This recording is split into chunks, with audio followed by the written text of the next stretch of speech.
전국에 계신 수험생 여러분 반갑습니다. 자, 이번 시간에는 형사소송법, 이제 형사소송법의 법원과 적용 범위. 자, 이 부분부터 진행하도록 하겠습니다. 자, 그럼 먼저 형사소송법에 이제 법원이라는 게 있습니다. 이제 서론인데, 자, 여기서부터는 이제 본격적인 시험범위라고 할 수가 있겠죠. 자, 그래서 법원이 있습니다. 그럼 여기서 말하는 법원, 뭐 서울지방법원, 서울고등법원 이런 게 아니죠. 법의 연원이라는 뜻입니다. 자, 그래서 이제 법의 연원인데 말 자체가 어려워요. 그래서 어떤 거냐면 이제 실천적인 뜻을 좀 이제 알아두시면 되는데, 자, 우리가 이제 이 법원과 관련해서는 법원성이 있다, 없다 이런 말을 씁니다. 그래서 법원성이 있다라는 표현은 있고, 그 다음에 법원성이 없다라는 표현이 있을 수가 있습니다. 그러니까 법을 우리가 형사소송법을 적용할 때 어떤 의미를 갖는 거냐? 법원은 법이라는 게 대한민국에 수많은 법 체계가 있어요. 법이 모든 걸 다 합치니까 2만 개 정도가 된다라고 합니다. 그러면 형사소송법을 적용할 때 형사소송법 하나만 가지고 판단할까요? 그렇지는 않겠죠. 그래서 다른 여러 가지 것들도 종합을 해서 판단을 하는데, 그때 반드시 지켜야 되는 것들이 있습니다. 그래서 자, 법원성이 있다라는 것은 무슨 얘기냐면 반드시 지켜야 돼요. 반드시 형사 절차를 진행할 때 어떤 규정인데 무조건 지켜야 된다. 그래서 안 지키면 위법이다. 이 뜻입니다. 안 지키면 위법이다. 그래서 만약에 이제 국가가 어떤 행위를 할 때 어떤 규정이 나와 있는데 법원성이 있다고 하면요, 안 지키면 위법이 되는 겁니다. 그래서 만약에 안 지켜다 효력도 없어지는 거죠. 이제 그런 것들을 얘기할 수 있고요. 그다음에 이제 법원성이 없다라는 말은 어떤 거냐면 자기들끼리 규정이 있는데 참조는 하되 안 지켰다고 해서 그 효력 자체가 부정되는 것은 아닙니다. 그래서 안 지켜도 위법은 아니다.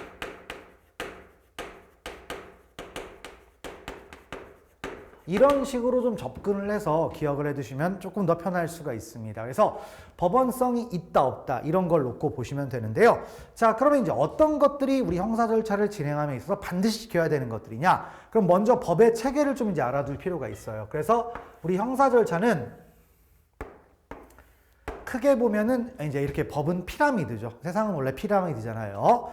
자, 그래서 이제 법의 체계를 놓고 보는데, 자, 법이라는 것은 이렇게 이제 큰 틀에서 보면 세 가지 정도가 있을 수가 있습니다. 그래서 헌법이 가장 꼭대기에 있는 거죠. 그 다음에 밑에 뭐가 있다? 법률이 있죠. 그 다음에 자, 명령이라는 게 있습니다. 근데 이제 명령은 다시 좀 더 디테일하게 들어가면 시행령, 시행규칙 이런 것들이 있을 수가 있겠죠. 그리고 조례도 있을 수가 있습니다. 그런데 그런 것들은 우리가 소송법에서는 그냥 명령이라고 생각을 하시면 되겠습니다. 자, 그러면 여기에서 우리 형사소송법의 법원을 따질 때 당연히 뭐죠? 헌법은 법원성이 있겠느냐? 헌법은 어떤 겁니까? 국가 최고의 법입니다. 그래서 헌법은 당연히 법원성이 있는 거예요. 형사절차와 관련해서는. 자, 그 다음에 법률 역시, 법률은 어디서 만들죠? 의회에서 만들잖아요. 국민의 대의기관인 의회에서 만들었기 때문에 여기도 법원성이 있다 없다? 당연히 있다라고 합니다.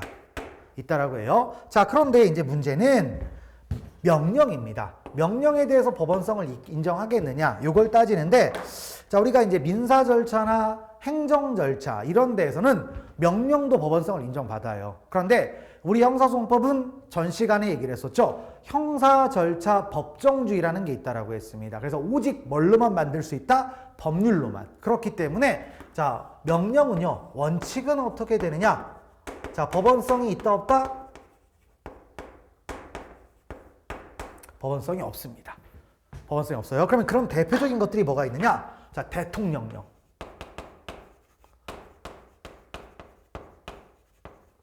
그 다음에 뭐 법무부령. 이런 것들이 있을 수가 있습니다. 대통령령이나 이제 법무부령이 형사 절차와 관련된 것들이 규정이 되어 있을 수가 있습니다. 대표적인 게 뭐예요? 대통령령에는 나중에 이제 보시면 수사 준칙이라는 게 있었죠. 사경과 검사의 관계를 자, 이제 상호 협력 관계다 보니까 어떻게 협력할지에 대해서 규정이 되어 있는 게 있었죠. 이거의 수사 준칙인데 대통령령이에요. 그래서 대통령령이면 자기들끼리는 의미가 있어요. 그러니까 사경하고 검사하고 어떤 관계에선 반드시 지켜야 되는 겁니다. 근데 그게 일반 국민하고는 관계가 없다라는 거죠. 자, 그 다음에 법무부령에는 뭐가 있냐면 뭐 이런 게 있죠. 대표적인 게 검찰 사건 사무규칙.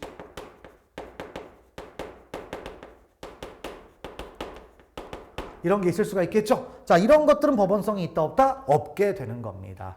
자, 그런데요. 일단 원칙이라고만 썼습니다. 원칙은 법원성이 없어요. 하지만 형사절차 법정주의에서 혹시 법원성을 인정하는 것들을 따질 때에 형사절차 법정주의니까 무조건 법률로만 해야 되느냐? 아닙니다. 거기에 한 가지 예외가 있어요. 자, 그래서 예외가 있는데 예외는 뭐가 된다? 바로 대법원 규칙입니다.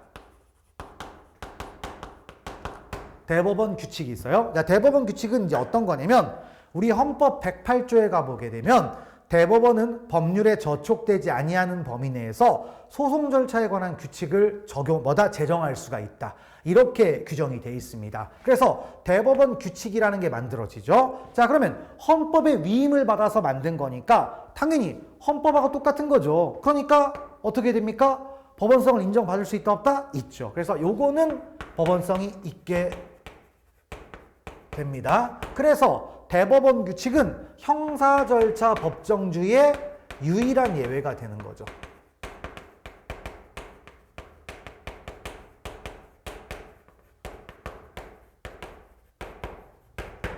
유일한 예외가 되는 겁니다. 그래서 딱 한 가지 예외는 이거예요. 자, 그럼 이 대법원 규칙이 어떤 게 있느냐? 대법원 규칙이 안 써 있습니다. 규칙이 이제 몇 개 있는데 뒤에 보면 나중에 한 8개 정도가 있는데 외울 건 아니고요. 간단간단하게 이제 보시면 되는 겁니다. 그래서 뭐 대표적인 게 형사소송 규칙이 있어요.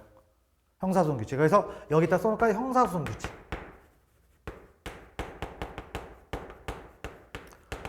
우리 형사소송법만 보는 게 아니고 형사소송 규칙 이것도 봐야 되는데 이런 게 대표적인 법원성이 인정되는 명령이 되는 겁니다. 대법원 규칙 이렇게 될 수가 있죠.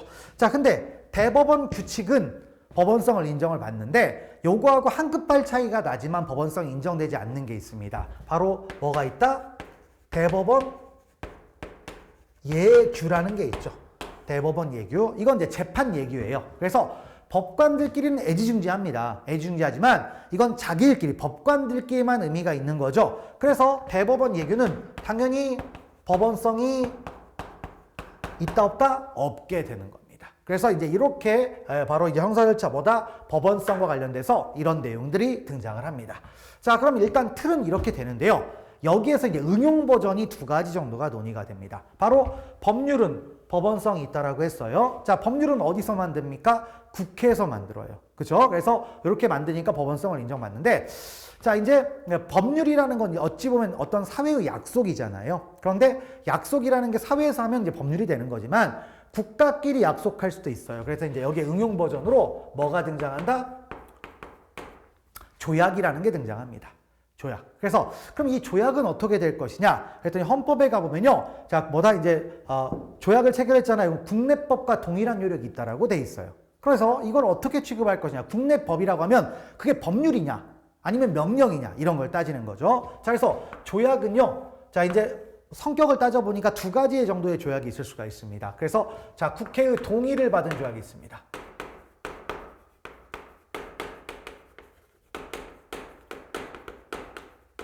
자, 조약을요, 국회의 동의를 받은 조약이라고 해서 헌법 60조에서 뭐 국가 재정에 막대한 재정을 지우는 조약, 군대 주둔에 관한 조약, 우호통상 한계에 관한 조약, 이런 것들은 국회의 동의를 받으라고 되어 있습니다. 그래서 이렇게 있을 수가 있고요. 그 다음에 동의를 받지 않는 조약, 거기에 헌법 60조에 규정되지 않은 조약들은 국회의 동의를 안 받아도 돼요. 그래서 이제 국회의 동의를 받지 않는 조약.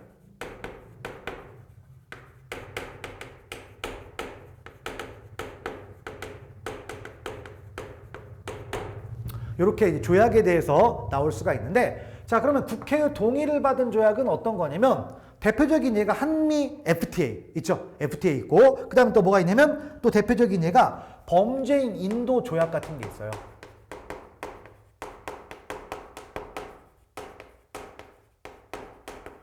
범죄인 인도 조약. 그래서 우리나라하고 미국하고 범죄인 인도 조약을 체결했잖아요. 그러면 그게 국회의 동의를 요해요. 그러면 국회의 동의를 받는데 어떻게 동의를 받냐면, 자, 제적의원 과반수의 출석과 출석의원 과반수의 의결을 동의가 되면 효력이 생겨요. 그럼 어떤 효력이 생기느냐?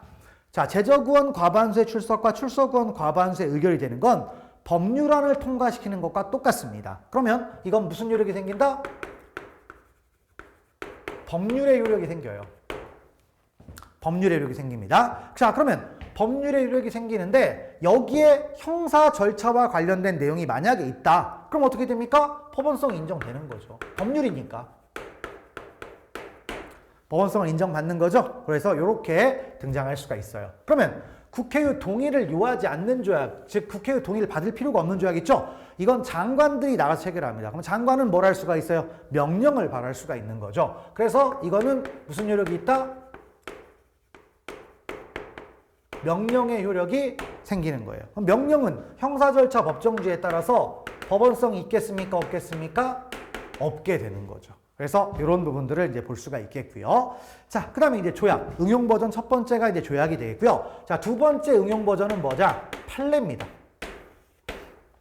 판례가 있죠? 자, 판례는 어떤 법을 해결하는 거다, 어떤 법조문을 해석을 하는 거잖아요. 그래서 이 부분이 문제가 되는데 왜 문제가 되냐면 그러니까 지구상에 어떤 법 체계를 비교법적으로 분석을 해봤을 때 큰 법 체계는 두 가지가 있대요. 하나는 대륙법계. 그러니까 대륙법계는 대표적인 나라가 독일이나 프랑스를 얘기해요. 그 다음에 영미법계 이렇게 얘기할 수 있죠. 영국하고 미국. 그러니까 체계가 달라요. 법 체계가 좀 다릅니다. 그래서 우리하고 미국하고 법 체계가 달라요. 그래서 그런 부분인데 근데 영미법을 또 다른 말로 뭐라고 하냐면 영미법을 우리가 불문법주의 이렇게도 불러요.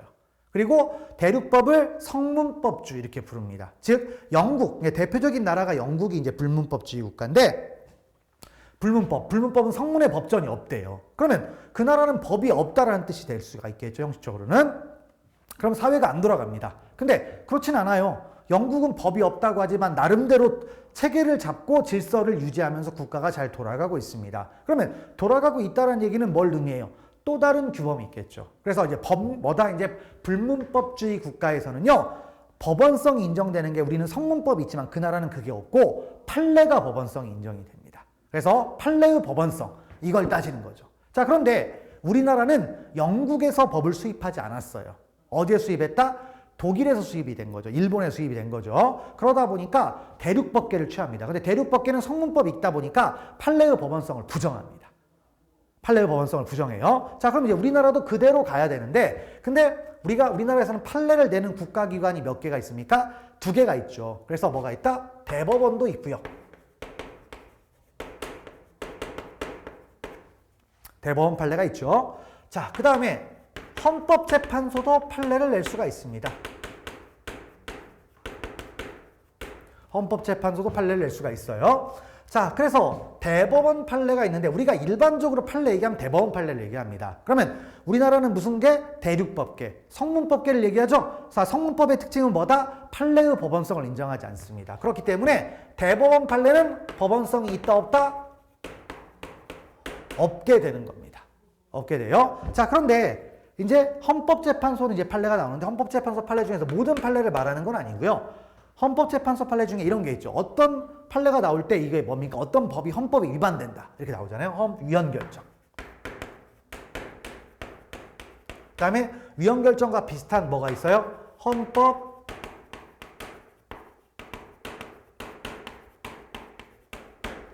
불합치 결정이 있겠죠. 자, 그러면 위헌결정과 헌법 불합치 결정이라는 건요, 어떤 법의 효력을 상실시키는 거예요. 판례를 통해서 법의 효력을 상실시킵니다. 그러면 이 순간에는 뭐가 위에 있는 거죠? 이 결정이 더 위에 있죠, 법보다. 그렇죠? 법보다 위에 있으니까 법은 법원성이 있으니까 이것도 법원성이 있어야 됩니까? 없어야 됩니까? 있어야 되는 거죠. 그래서 법원성을 인정을 받는다라는 거죠. 그래서 이렇게 바로 형사소송법의 법원과 관련해서는 이렇게 이제 논의가 될 수가 있습니다. 자, 그래서 이걸 놓고요, 우리 책을 한번 보겠습니다, 교재에. 그래서 자, 형사소송법의 법원이라고 나와 있잖아요. 쭉쭉 이제 읽어보시면 되는데, 자, 일단 헌법 당연히 법원성이 있어요. 그래서 헌법은 법원성이 있다 보니까 그럼 어떤 것들이 이제 헌법에 규정되어 있는지를 알아야 되겠죠. 그래서 자, 가장 전통적으로 몇 년 전까지 어떻게 나왔습니까? 1번 문제가 뭐예요? 다음 중 형사절차와 관련해서 헌법에 규정된 거, 규정되지 않은 거. 이런 거 엄청 나왔었어요. 엄청 나왔었으니까 그 내용들을 좀 알아주시면 되겠죠. 그래서 헌법은 법원성이 있고요. 그 다음에 법률 또 뭐가 됩니까? 법원성이 있는데 모든 법률을 말하는 건 아니겠죠. 뭐가 있어요? 형사절차와 관련돼 있어야 되겠죠. 그래서 형사절차와 관련되는 거니까 여기서 말하는 법률은 형식적 의미 형사소송법뿐만 아니라 실질적 의미 형사소송법을 얘기하는 거죠.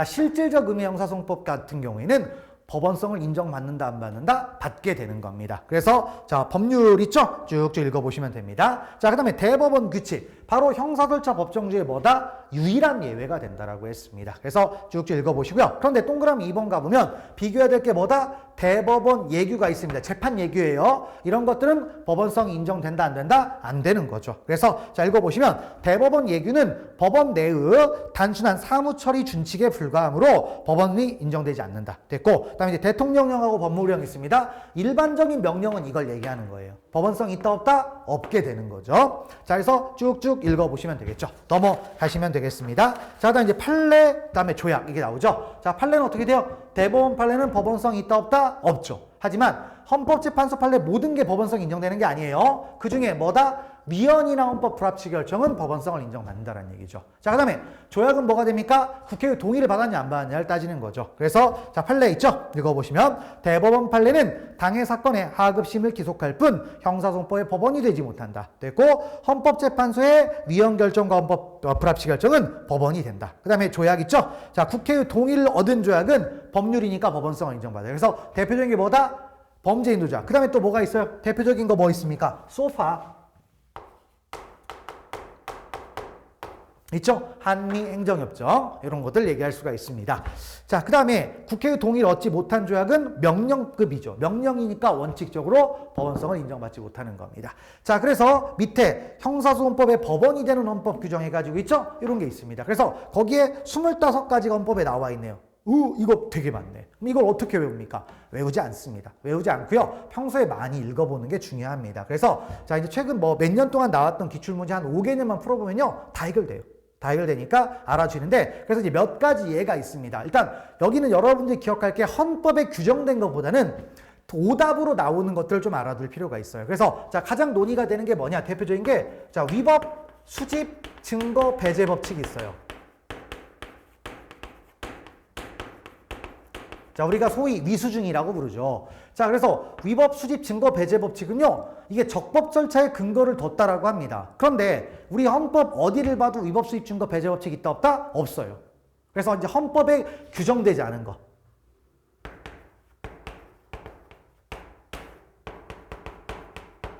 자, 헌법에 규정되지 않은 거. 이런 것들이 있고요. 그 다음에 증거재판주의라는 거 있습니다.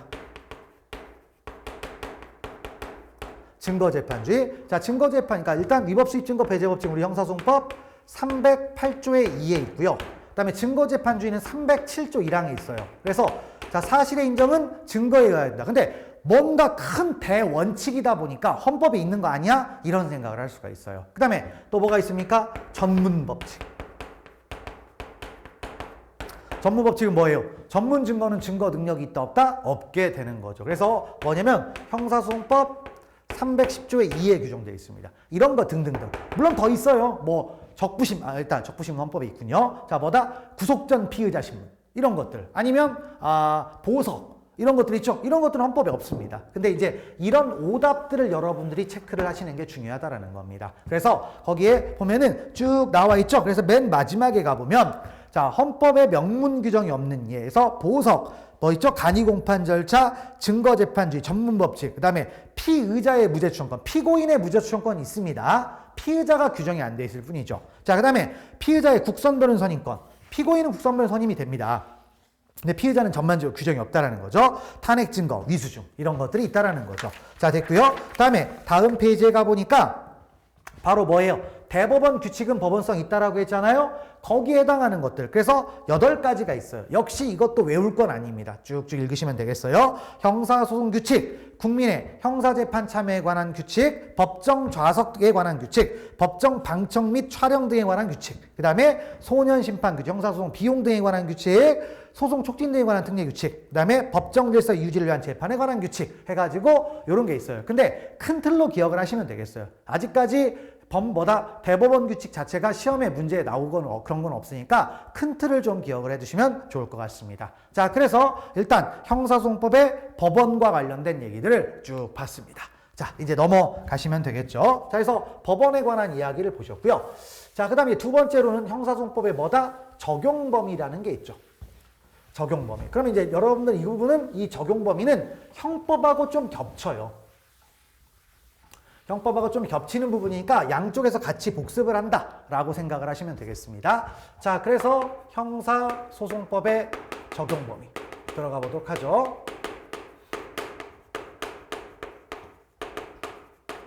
형사소송법의 적용 범위인데, 자, 형법의 적용 범위 하면 뭡니까? 일단 제일 중요한 게 시간이죠. 근데 형사소송법은 그렇지 않아요. 그렇지 않기 때문에 자, 적용 범위를 따져보면 세 가지가 역시 등장을 합니다. 그래서 첫 번째 뭐가 있어요? 장소적 적용 범위가 가장 센 거죠. 그 다음에 또 뭐 또 있습니까? 인적 적용 범위도 있죠. 인적 적용 범위. 그 다음에 세 번째 뭐가 있다? 자, 시간적 적용 범위가 있습니다. 그래서 형사소송은 순서가 형법과는 좀 달라요. 하지만 내용은 차이가 없습니다. 자, 그러면 장소적 적용 범위라고 되어 있는데, 장소적 적용 범위는 뭡니까? 어느 지역에서 발생한 사건에 대해서 우리 형사소송법을 적용할 수가 있겠느냐? 그럼 어디서 발생하면 적용할 수가 있습니까? 우리나라 내에서 발생하면 적용할 수가 있는 거죠. 그걸 뭐라고 합니까? 네 글자로 속지주의 있죠? 속지주의. 그래서 특별한 거 없어요. 그냥 다 적용합니다. 우리나라 영역 내에서 발생했으면 국적 따지지 않고 무조건 다 우리나라 법을 적용합니다. 자, 그런데 여기는 그게 중요한 게 아니라 우리나라 영역 내이지만 우리나라 법을 적용하지 못하는 곳이 있을 수도 있다 없다? 있죠. 그걸 얘기하는 거예요. 그러면 우리나라 영역 내지만 우리나라 법을 적용하지 못하는 게 뭐가 있습니까? 소위 별로 좋지 않은 표현이긴 하지만 뭐가 있죠? 치외 법권 지역이라는 게 있죠. 치외 법권 지역은 뭡니까? 주한 외국 대사관을 말합니다.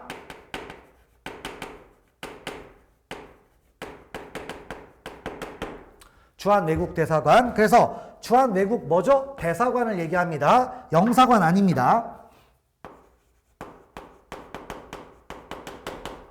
영사관 아니에요. 그래서 외교관계에 관한 비엔나 협약이라는 게 있는데요. 거기에 따르면 바로 주한 외국 대사관은 치외법권 지역이 됩니다. 그래서 여기 안에서 범죄가 발생했어도 원칙적으로 우리나라 법을 적용할 수가 없어요. 그러면 이건 외국 나가도 똑같아요. 외국에 있는 우리나라 대사관은 우리나라 영토처럼 취급을 하는 거죠. 그래서 그렇게 파악을 하시면 되겠고요. 그다음에 넘어가시고, 그다음 인적 적용 범위는 어떻게 된다? 여기 안에 들어가 있는 모든 사람에게 적용을 합니다. 모든 사람. 그걸 알아주시면 되겠고요. 그 다음에 여기도 마찬가지로 그러면 모든 사람에게 적용되지만 적용되지 않는 특별한 사람이 있을 수 있다 없다? 있다라는 거죠. 그래서 있는데 이거는 영역이 좀 복잡해집니다. 그래서 첫 번째 국제법상 예외가 있어요. 국제법상 예외. 그래서 이거 좀 전에 말했던 외교관계에 관한 비엔나 협약에 나와 있는 건데, 자, 어떤 것이 있다? 일단 외교관계에 관한 비엔나 협약으로는 세 가지가 있는데 두 가지 정도만 기억을 하시면 됩니다. 그래서 뭐다? 외국에 뭐가 있어요? 국가 원수가 있죠. 그래서 예전에 제가 많이 수업할 때 썼던 표현 중에 이런 게 있어요. 자, 세계적으로 예전에 상당히 우려가 컸던 해외 지도자가 하나 있었죠. 누굽니까? 트럼프라고. 트럼프가 진짜 미국에서 약간 좀 이상했잖아요. 그런데 이제 우리나라하고는 사이가 괜찮았어요. 그래서 우리나라에 와가지고 뭐 합니까? 김정은도 만나고 외국에서도 만나고 하잖아요. 근데 재미있었던 사건 중에 하나가 뭐냐면 트럼프가 우리나라에 와가지고 판문점에 가서 김정은을 만나고 온 적이 있어요. 근데 김정은을 만나고 왔는데 그때 뭘 했습니까? 북한 넘어갔다 왔어요. 근데 우리나라에서는 북한을 누구나 다 마음대로 넘어갔다 올 수 있다 없다? 없습니다. 통일부 장관의 승인을 받아야 돼요. 근데 통일부 장관이 설마 트럼프가 승인 받았겠어요? 안 받았겠죠. 그러면 자, 이제 트럼프가 자, 뭡니까? 남북교류 협력에 관한 법률 위반했다라고 해서 체포할 수 있느냐? 체포하면 어떻게 돼요? 대한민국은 잘하면 지도상에 사라집니다. 그렇죠? 여기에 갑자기 핵미사일이 몇 개가 나올지 몰라요. 그렇죠? 그런 것들이 있습니다. 그러면 그런 것들은 처벌하면 안 되겠죠. 그래서 이제 국제법적으로 외교관계에 관한 비엔나 협약을 통해서 제한을 건 거죠. 그래서 체포하면 안 돼요. 이런 게 있겠고요. 그 다음에 혼자 올 수도 있지만 가족을 데리고 올 수도 있겠죠. 그래서 자, 외국의 국가원수하고 그 가족. 있죠? 그 다음에 또 뭐가 있습니까? 대한민국 국민이 아닌 수행자가 있죠. 이게 있어요. 자, 그래서 이렇게 세 가지가 일단 있겠고요. 그 다음에 이제 뭐 여러 가지가 있지만 그냥 복잡하니까 이렇게 써놓으시면 되겠습니다. 신임받은 외교 사절. 있죠? 그래서 예전에 벨기에 대사부인인가요? 벨기에 대사부인이 뭐 폭력 사건이 있었잖아요. 그래서 문제가 됐는데 우리나라가 못 개입을 해요. 그래서 외교 관계가 되는데 그쪽에서 불러들였습니다. 자국에서 해결하겠다라고 해서 자 그렇게 될 수밖에 없는 거예요. 그래서 이런 것들이 이제 국제법적으로 나와 있는 건데요. 그러면 여기서 좀 기억을 할 것은 다른 건 없어요. 시험에 나올 만한 거고 여기 대한민국 국민이 아닌 수행자 이게 예전에 나왔었습니다. 한 20년쯤 된 것 같습니다. 20년쯤 됐는데 시험 문제는 뭐라고 나온다? 대한민국 국민인 수행자.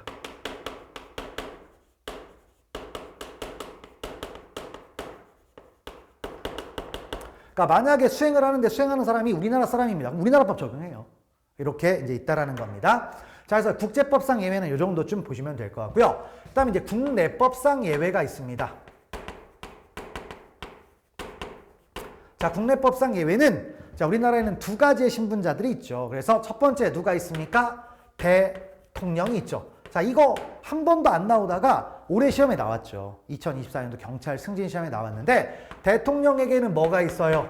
불소추 특권이라는 게 있죠. 불소추 특권. 어떻게 돼 있어요? 대통령은 내란과 외환의 경우를 제외하고는 재임 중 형사상 소추를 당한다, 당하지 아니한다, 당하지 않는다. 그래서 내란과 외환이 아니면 일반적인 범죄, 뇌물이나 뭐 이런 거 있잖아요. 아니면 뭐 직권남용이나 이런 것들은 자, 재임 기간 소추를 안 당해요. 근데 소추를 안 당한다라는 게 기소가 안 된다라는 것일 뿐이죠. 그래서 여기서 수사는 가능합니다. 그래서 이번 시험에 뭐가 나왔어요? 수사를 당하지 아니한다. 이렇게 나온 거예요. 수사는 가능합니다. 그래서 그렇게 이제 있을 수가 있겠고요. 그 다음에 또 뭐가 있습니까? 국회의원이라는 게 있죠. 자, 국회의원. 야, 국회의원은 이제 헌법상으로 두 가지의 특권이 있습니다. 첫 번째, 불체포 특권이 있죠. 그 다음에 또 뭐가 있습니까? 면책 특권이라는 게 있죠.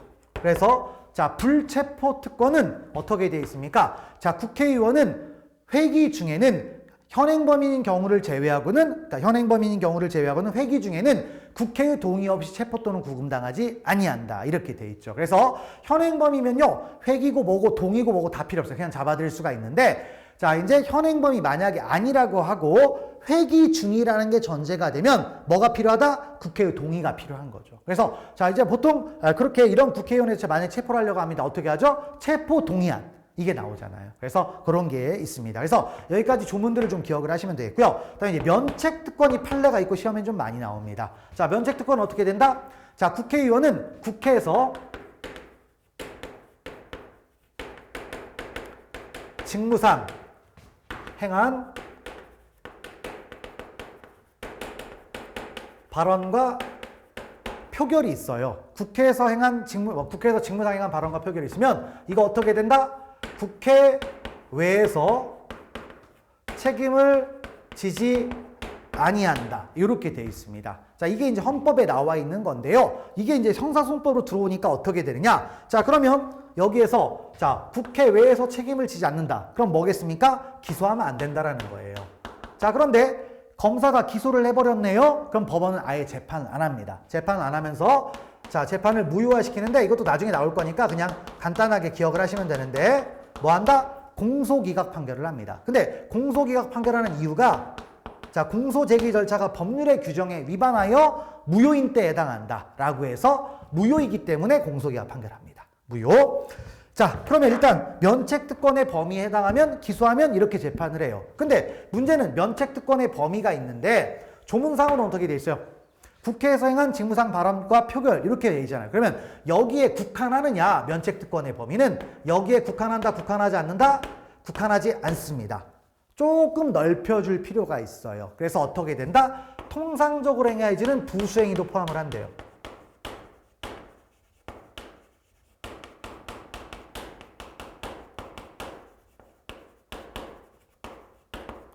자, 통상적으로 행해지는 뭐다? 부수행위를 포함한대요. 그러면 통상적으로 행해지는 부수행위가 뭐냐? 그럼 그때그때 개별적으로 보겠다라고 했는데 지금까지 판례가 두 개가 나왔는데 이 통상적으로 행해지는 부수행위에 해당하는 게 뭐냐? 기자들에게 미리 원고 배포하는 거예요.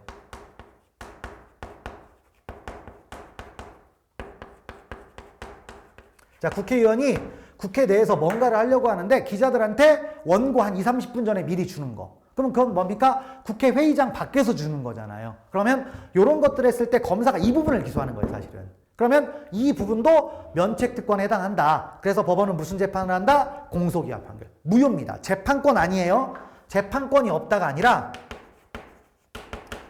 재판권이 없다라고 해서 공소기각 판결하는 게 아니라 무효이기 때문에 공소기각 판결하는 겁니다. 재판권 얘기가 아닙니다. 327조 2호입니다. 2호. 그래서 일단 이렇게 이제 될 수가 있는 거죠. 그래서 그 부분을 파악을 하시면 됩니다. 그래서 일단 인적 적용 범위가 상당히 중요한 논점이 돼요. 그다음에 자, 시간적 적용 범위가 있는데 형법에서는 시간적 적용 범위가 어마어마하게 중요합니다. 왜? 바로 소급표 금지 원칙이 있죠. 하지만 소급표 금지 원칙은 실체법인 형법에만 적용되고 절차법인 형사소송법에 적용이 안 되잖아요. 그러면 여기는 뭐 어떻게 되느냐? 그런 소급표가 없어요. 소급표가 없으니까 뭐다? 시간적 적용 범위는 법이 있으면 적용되는 겁니다. 법이 없으면 적용 안 되고요. 그럼 어떻게 된다? 원칙은 제정시부터 폐지시까지죠.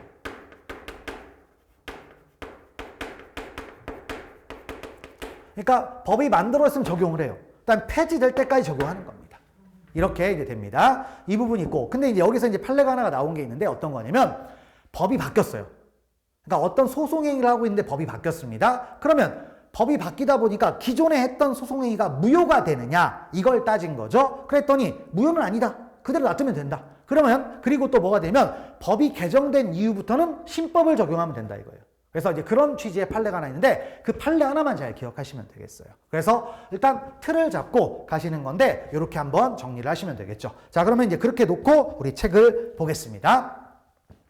자, 한번 읽어봅시다. 장소적 적용 범위가 먼저 있죠. 원칙, 속지주의. 그래서 대한민국의 법원은 심판된 사건에 적용된다. 그러면 대한민국 영역에서 발생하면 다 적용된다라는 거죠. 근데 중요한 건 예외가 되는 겁니다. 그래서 뭐죠?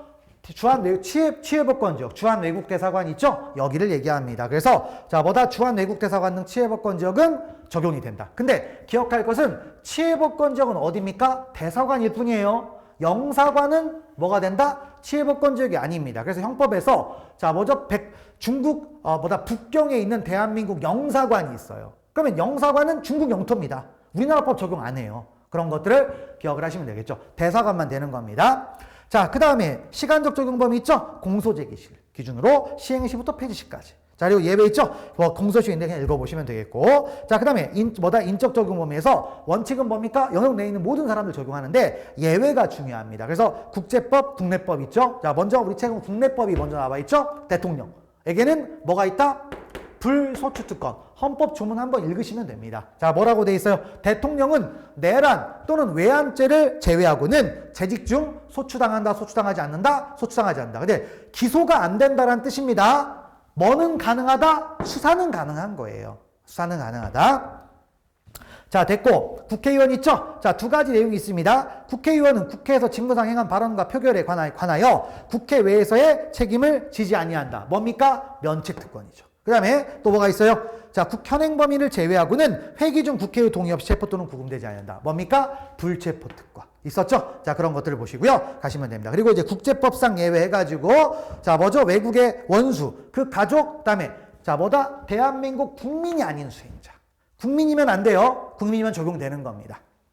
그 다음에 신임받은 외국의 사절, 대사 같은 사람들 생각하시면 되고요. 그 다음 밑에 사망은 우리는 뭐다? 일반적인 조약은 있지만 우리나라는 이거 대신 뭐가 적용됩니까? 소파가 적용되죠. 왜냐면 우리나라에 주둔하는 외국 군대가 어디가 있습니까? 주한미군 있잖아요. 주한미군은 소파로 가요. 그러니까 3번은 큰 의미가 없다. 이렇게 이제 파악을 하시고요. 가시면 되겠습니다. 자, 그리고 이제 밑에 바로 이 적용 범위와 관련된 판례들을 쭉 이제 한번 보시면 되는 거죠. 자, 1번, 2번 묶어 놓고요. 자, 그래서 뭐와 관련된 얘기다? 국회의원의 면책특권 관련된 얘기인데 바로 여기에 관한 이야기입니다. 그렇죠? 면책특권의 범위 한번 읽어봅시다. 국회의원의 면책특권에 속하는 행위에 대해서는 공소를 제기할 수 없으며 이에 반하여 공소가 제기된 것은 결국 공소권이 없음에도 공소가 제기된 것이 되어 형사소송법 327조의 2호에 공소 제기 절차가 법률의 규정에 위반하여 무효인대에 해당한다. 그래서 공소기각 판결인데 이게 과거에 자, 변호사 시험에서 재판권이 없기 때문에 공소기각 판결이 된다. 틀린 적이 있어요. 틀린 질문 나온 적이 있으니까 그런 걸 기억하시면 되겠죠? 재판권 아닙니다. 그냥 무효예요. 그 다음에 이제 두 번째, 국회의원의 면책특권의 대상이 되는 행위는 직무상의 표결이라는 발언과 표결이라는 의사표현 행위 자체. 자, 체크할까요? 국한된다, 국한되지 않는다? 국한되지 않는다라는 거죠. 그걸 알아주고, 그래서 이에 통상적으로 부수하여 행하여지는 행위까지 포함하고, 그와 같은 부수행위인지 여부는 구체적인 행위의 목적, 장소, 태양 등을 종합하여 어떻게? 개별적으로. 그런데 개별적으로 한다고 했지만 지금까지 사건 2개가 있는데요. 다 뭐예요? 이거예요. 기자들한테 원고 미리 배포한 걸 과연 면책특권의 범위로 볼 것인가 안 볼 것인가. 판례는 면책특권을 봤다라는 겁니다. 그래서 밑에 나와 있죠? 읽어보시면 되겠고요. 넘어가시면 되겠습니다. 자, 그 다음에 또 3번 판례 있죠? 이게 노회찬 의원 사건인데 똑같은 얘기입니다. 그래서 기자들에게 미리 원고 배포했습니다. 한번 읽어볼까요? 자, 국회의원인 피고인이 구 국가안전기획부 내 정보수집팀이 대기업 고위 관계자와 중앙일간지 사주 간의 사적 대화를 불법 녹음한 자료를 입수한 후 그 대화 내용과 전직 검찰 간부인 피해자가 위 대기업으로부터 이른바 떡값 명목의 금품을 수사했다는 내용이 게재된 보도자료를 작성하여 위 국회 법제사법위원회 개의 당일 국회의원회관에서 기자들에게 배포했대요. 자, 면책특권 되겠죠? 자, 그렇게 이제 보시면 되죠. 그런데 여기서 이제 하나 더 주의할 것은 바로 미리 배포하는 거에 상관이 없어요. 그런데 이제 국회 밖에서, 자, 여기에 지금 방금 얘기했던 이 명단 있죠, 명단. 떡값 받은 명단을 자신의 홈페이지에 게재했습니다. 게재했어요. 그러면 이건 면책특권 안 됩니다. 면책특권 안 돼요. 그러니까 이 명단이 불법적으로 입수가 됐대요. 그러면 면책특권이 아니니까 뭐가 된다? 처벌하겠다라는 거죠. 처벌하겠다. 자, 그런 얘기까지 연결해서 보시면 되겠습니다. 자, 됐고요. 다음 4번째 가보면, 자, 4번째는 형법에서도 많이 봤던 사례입니다. 바로 우리 형법은 속지주의를 기본으로 하면서 속인주의로 채택을 하고 있죠. 근데 이제 여기서 볼 것은 바로 요거예요. 주한 외국 대사관은 우리나라 영역입니까? 아닙니까? 아니게 되는 거죠. 그러면 아니니까 그 안에서는 장소역 적용 범위에 따라서 우리나라 법을 적용할 수가 없는데, 우리 형법은 뭐 또 채택하고 있다? 속인주의. 그래서 만약에 그 안에서 우리나라 사람이 범죄를 저지르면 우리나라 법을 적용할 수가 있죠. 대표적인 사건이 우리 범죄도시 2라는 영화 있잖아요. 그 사건이 실제로는 필리핀에서 일어났던 사건이잖아요. 그래서 그걸 우리나라로 데려오는데 바로 속인주의를 얘기하는 겁니다. 그래서 이제 그 얘기인데, 근데 여기서 이제 알아두실 것은 미 문화원 있죠. 미 문화원. 판례가 이 미 문화원을 뭐라고 했냐면 미국 대사관의 일부로 봤어요.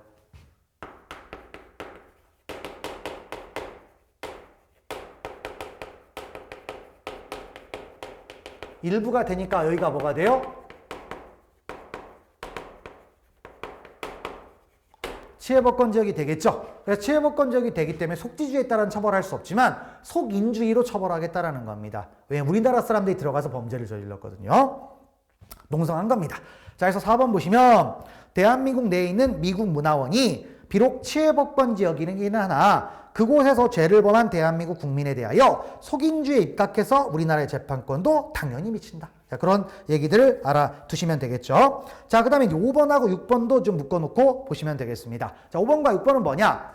자, 이제 앞에서 이제 법원과 관련해서 소파가 있었잖아요. 소파는 형사소송법의 법원이 됩니까? 안 됩니까? 되죠. 자, 그래서 이제 그것과 관련된 얘기인데, 자, 공간이 좀 부족하니까 지워놓고 다시 한번 보겠습니다. 자, 이 소파 사건이 있죠. 소파 사건인데, 이 소파 사건은 특징이 몇 가지가 있습니다. 형사소송법의 법원성을 인정받는 국제조약인데요. 그럼 소파 사건에서는 이제 소파 적용 대상자가 있어요.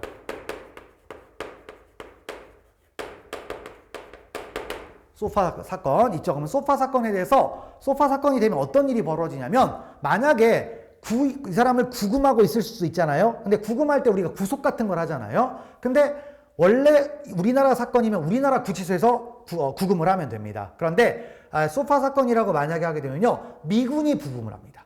미군이 구금을 하면서 수사받거나 재판받을 때 출퇴근을 하게 만들어요. 자, 그렇게 되겠고, 그다음에 거의 형사소송법 거의 끝자락 가면 나올 수 있는 건데, 불이익 변경금지 원칙이라는 게 있죠. 피고인만이 상소하면 상소심은 원심보다 중한형을 선고할 수 없다. 이게 불이익 변경금지 원칙인데, 소파 사건의 경우에는 검사가 상소해도 불이익 변경금지 원칙이 적용이 됩니다. 자, 그런 특징을 갖고 있어요. 그래서 소파는 형사소송법에 법원성이 있다 없다? 있다라는 거죠. 자, 그래서 그런 얘기인데, 근데 그러면 그것을 적용하는 소파 적용 대상자가 있죠. 이 적용 대상자는 어떤 사람들이 있냐면 한 4가지가 있죠. 첫 번째, 주한미군. 미합중국 군대 있고요. 그 다음에 또 뭐가 있습니까? 군속이 있어요. 군속. 그 다음에 자, 이 사람들의 뭐가 있습니까? 가족도 있죠. 그 다음에 세 번째 뭐가 있냐면 초청계약자라는 사람도 있습니다. 초청계약자. 요 네 사람들이 적용되는데요. 근데 여기에 단서가 하나 걸려 있어요. 이 군속에 대해서 자, 통상적으로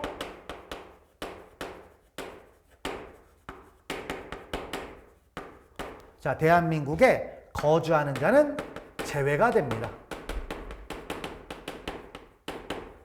자, 통상적으로 대한민국에 거주하는 자는 소파에 적용을 받는다, 안 받는다? 안 받아요. 그러면 어떻게 된다? 순수 우리나라법을 적용하죠. 자, 그래서 여기와 관련된 사건이 바로 5번에 관한 이야기죠. 자, 그래서 보시면 통상적으로 대한민국에 거주하는 자가 어떤 사람이었냐면, 자, 일단 미합중국 군속이에요. 미국 국적의 군속인데 이 사람이 우리나라 와서 근무를 얼마만큼 했냐면 10년 이상 했대요. 근데 10년 이상 한 이유가 뭐냐? 한국인하고 결혼을 했어요. 한국인 아내와 결혼을 해가지고 여기에서 생활을 하다 보니까 귀국을 안 하고 계속 사는 거예요. 사는 건데 그러면 한국인 아내하고 우리가 결혼을 만약에 했다. 그럼 이 사람은 뭡니까? 한국 사람 된 거예요. 생긴 것만 외국 사람이야. 우리 막 텔레비전 보면 막 많잖아요. 많잖아. 그래서 뭐 옛날에 뭐 할리 이런 사람들 있죠. 미군은 아니지만 한국말 엄청 잘하잖아요. 부산 사투리로. 자, 그런 사람들이 있는데 그런 사람들은 한국인이에요. 그러면 소파를 적용하면 되겠습니까? 안 되죠. 그래서 그런 것들 얘기합니다. 그래서 5번 보시면 미합중국 국적을 가진 미합중국 군대의 군속인 피고인이 범행 당시 10년 넘게 대한민국에 머물면서 한국인 아내와 결혼하여 가정을 마련하고 직장 생활을 하는 등 생활 근거지를 대한민국에 두고 있었던 경우 통상적으로 대한민국에 거주하는 자에 해당하므로 피고인에게는 위협정에서 정한 미합중국 군대의 군속에 관한 형사재판 관련 조항이 적용될 수 없다. 다시 말하면 순수 우리나라법을 적용하겠다라는 겁니다. 순수 한국법을 적용하겠다.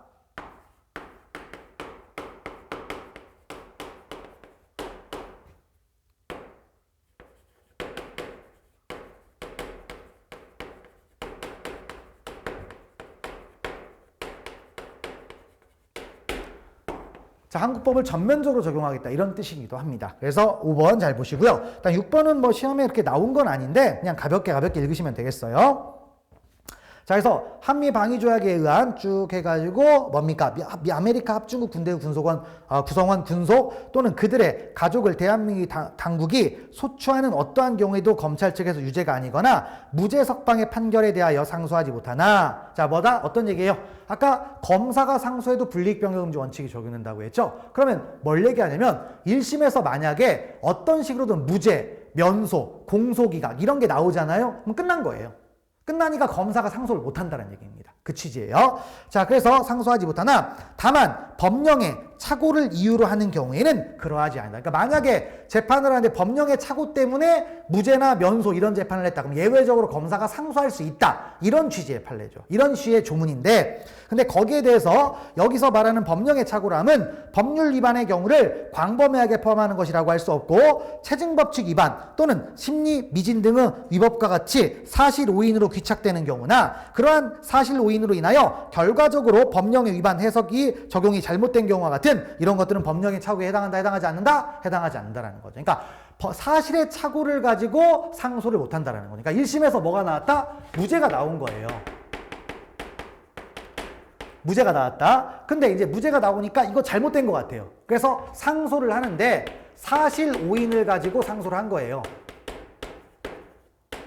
그러면 이 상소는 법원이 받아준다, 못 받아준다? 못 받아준다는 얘기입니다. 그러니까 처음에 재판을 잘못한 거야. 법관이 그냥 사실관계를 잘못 착각해가지고 재판했어요. 그럼 빼도 박도 못한다는 얘기입니다. 근데 아직까지 시험에 등장한 건 아니니까 가볍게 읽으시면 되겠습니다. 자, 됐고. 그 다음에 7번 가보면 7번 많이 봤죠? 형법에 나온 거죠? 바로 보호주의라는 게 있어요. 우리 형법에 가보면 이런 게 있죠? 외국인의 국외범이라고 해가지고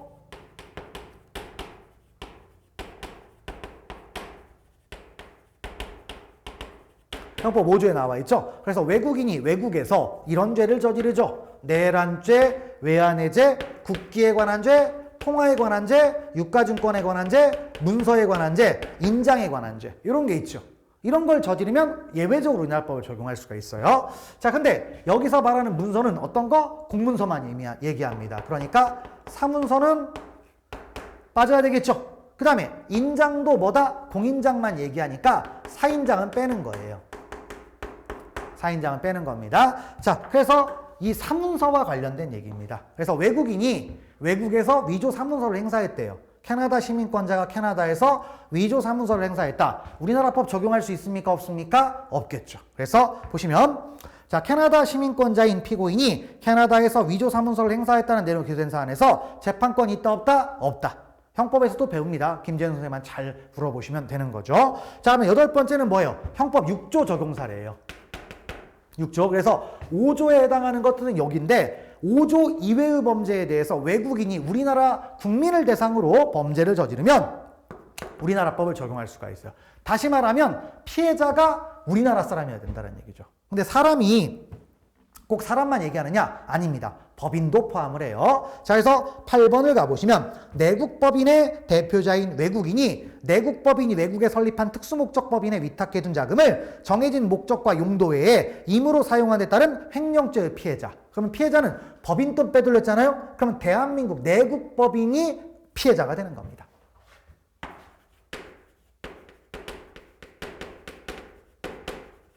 자, 그러면 그냥 법인, 이게 대한민국 국민으로 보겠다라는 겁니다. 여기를 대한민국 국민으로 보겠대요. 그러면 국민으로 봤으니까 재판권 있다 없다? 있게 되는 거죠. 그래서 그런 취지입니다. 자, 그래서 쭉 읽어보시면 내국법 뭡니까? 피해자는 당해금전을 위탁한 내국법입니다. 따라서 그 행위가 외국에서 이루어진 경우에도 행위지의 법률에 의하여 범죄를 구성하지 아니하거나 소추 또는 형의 집행을 면제할 경우가 아니라면 우리나라 형법을 적용할 수가 있다는 얘기죠. 그래서 8번까지였고요. 그다음에 이제 9번은 바로 시간적 적용 범위와 관련된 얘기였습니다.